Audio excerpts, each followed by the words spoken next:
Ministering Angels by Laurie A. Thompson. Chapter 39, Subtle Influences. Brad stands at the entrance of Nathan's room, looking out over the cave. The cold, empty space reminds him of their first arrival. Brad can't help but feel his heart sadden. Brad is sure the memories are embedded in the stones of the cave. He is sure the cave would always emanate the boys' liveliness. Yet the stomped firm ground seems to retract the images of the boys whose footprints are left behind.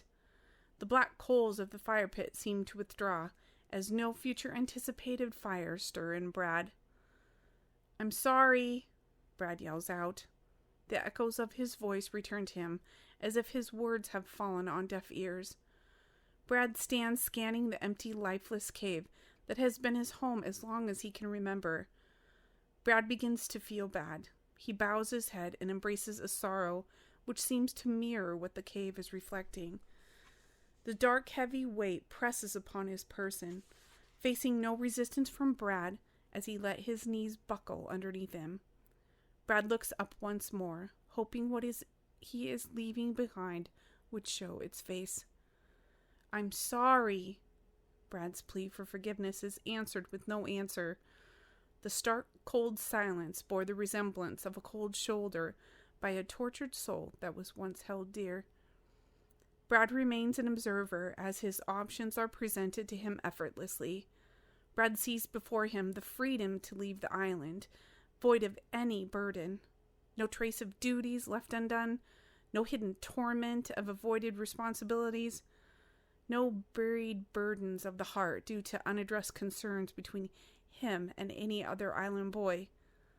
It is a comfort familiar to his understanding. Brad has always been aware of this, and the reminder does not sway his desire to consider the other pressing option. Brad remains still. He understands that it is not in his ability to coax or lure its reveal. He sits and waits, because he has sat and waited before. He hasn't always let the quiet surface, yet it is because of those lost moments that he decides to let the alternative convey the view Brad has been unable to see. He knows it is close. He feels its presence. At first, Brad just knows it exists, something that hovers on the edge of his mind, like a word stuck on the tip of his tongue. The anticipation grows inside Brad. He emanates the desire to know what it has to offer. He considers a faint impression. Brad speaks it out loud to offer strength to the potential of disclosure. "You don't want me to go?" The space feels lighter and friendlier, which Brad interprets his statement as the correct impression. "My name is Thomas." "Strong name, Thomas," Brad responds, surprised by the clarity of his banter. "I don't know why, but I'm shocked that you remember your name," Brad remarks to the boys, smiling. He's enjoying the connection. "I don't normally speak my name." Brad could feel him pull away. "Well, thank you for trusting me with your name, Thomas," Brad responds. Then Thomas was gone. Brad feels instantly light and free of Thomas's worries. Brad stands and says, "Thank you." Brad turns and sees Nathan waiting patiently behind him. Nathan walks towards Brad, curious about the exchange. "You were speaking to, Thomas?" questions Nathan. "He's gone now. What he left behind," Brad pats his chest, "is good." Brad pauses for a moment, clenching his fist, with his eyes held tightly shut. When Brad opens his eyes, he looks upon Nathan with tenderness. "I know why I'm here, Nathan. Do you?" Nathan's face exposes a confused response to Brad's confrontation. "I know, Nathan. I know you want to take your time. You're scared of what is out there for you. No one knows. No one, Nathan. All the boys will find their way eventually. So why do you press on me now? There's so much going on. I can deal with it later." "Later? And what is later?" Later, that's all." "She's been with you. She's shown you." "She's shown me confusion." "I'd rather just not choose anything. I'd rather just stay here." Here? Nathan, we're leaving here.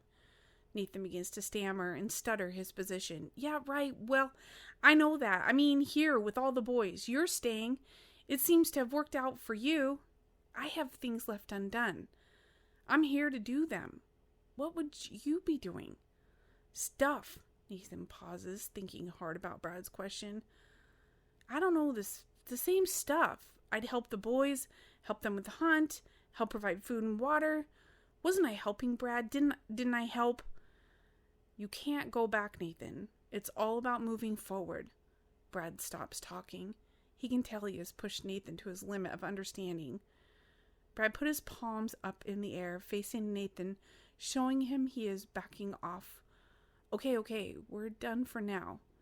Brad turns and starts to walk towards the rope that will take him down to the base of the cave. He grabs hold of the rope, then stops and turns, looking at Nathan with pierced eyes. Ask yourself, Nathan, when you get to that corner you've painted yourself in, are you prepared to live with the decision you've made out of pure desperation? Brad exited the conversation quickly by lowering himself down the rope. When Brad doesn't turn around right away, Dan speaks. Hey! Dan barks. Yeah, I knew you were here, Dan, Brad remarks and then faces Dan. What do you want? No one called you here. I don't need to be called anymore. Dan proudly holds out his stone necklace for Brad to view. You don't need that stupid stone, Dan. Brad tries to reason with Dan. Brad. Still the same old Brad. Where is everyone? What do you want? I just wanted to see if you wanted to join us. Join you where? I thought you might be interested in knowing that Joe has joined me. The girl led Joe to the holes. No, Brad, focus. Brad, focus. If I meant Joe is in the elite, I would have said he is in the elite. I didn't say that, though, did I? I said he has chosen to join me. He and Cameron, just as I knew they would. You knew they would? Of course. When one really gets a grasp of what they're capable of, they can't help but be drawn in. Right. Well, Dan, this has been a great exchange of information, but you really don't want to know where Joe is about to show us? Brad stops paying attention to Dan's voice. Dan's words transform into deep, indistinguishable tones. No decipherable words come to form. Brad has placed his focus on the holes who are lined up behind Dan. Dan is so caught up in sharing his knowledge, he gives no care to Brad's wandering eyes. Thomas! Brad yells out. Dan quit his chatter with a puzzled look on his face. He looks behind him to see his followers and then chuckles. What do you think you're doing? Brad breaks his stance before Dan, then walks over to the lineup. Thomas! Brad yells again. You think by knowing one of their names their loyalty is shaken? I don't call for their allegiance. Thomas! Dan floats around the holes, peering over each one's shoulder, poking his nose into their faces. Knowing your name doesn't benefit the cause, does it, boys? Nathan and Brad feel the vibrations under their feet, an unsettling reminder that they need to get off the island, and soon. Dan approaches Nathan. Like you, Nathan, if you join us, you can become part of the elite. You mean a whole, Nathan responds. Oh, Nathan, you've just been letting your current company control your thoughts. He makes it appear like it is a bad thing to lose one's name. See, Nathan, we are one.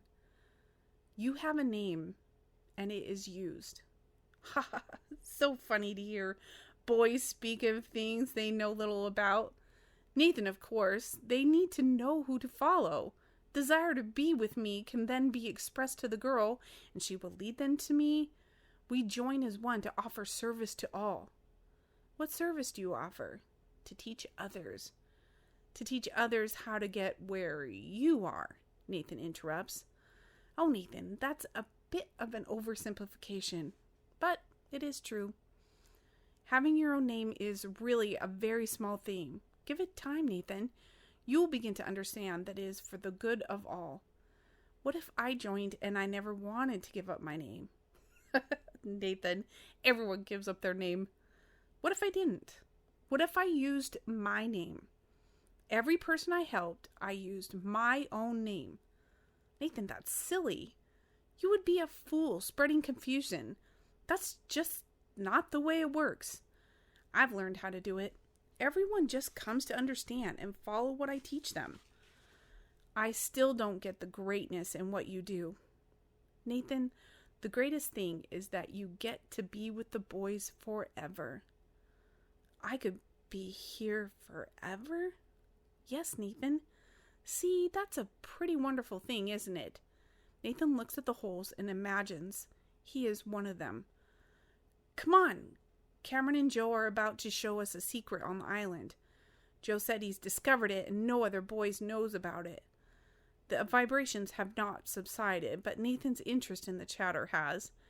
Nathan places attention on the vibrations, and Brad comes back into focus. He instantly feels foolish for letting himself get distracted. Brad! Nathan yells out. Brad looks over like he's been caught. Adapting, Brad quickly responds by stating, "We'll come with..." Ha! Dan throws his head back and belts out his excitement as he perceives another victory.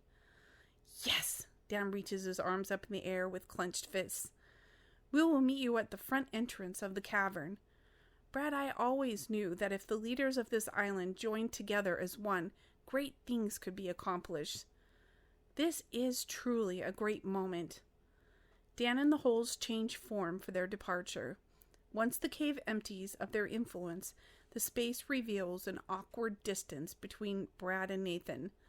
At that moment, Nathan looks upon Brad as if he's a stranger. Nathan begins walking with his eyes forward. His slow, steady pace gives heed to lifeless, dutiful actions. Brad let him walk past him without interference. Brad's open stance remains as he watches Nathan leave the cave. End of chapter 39.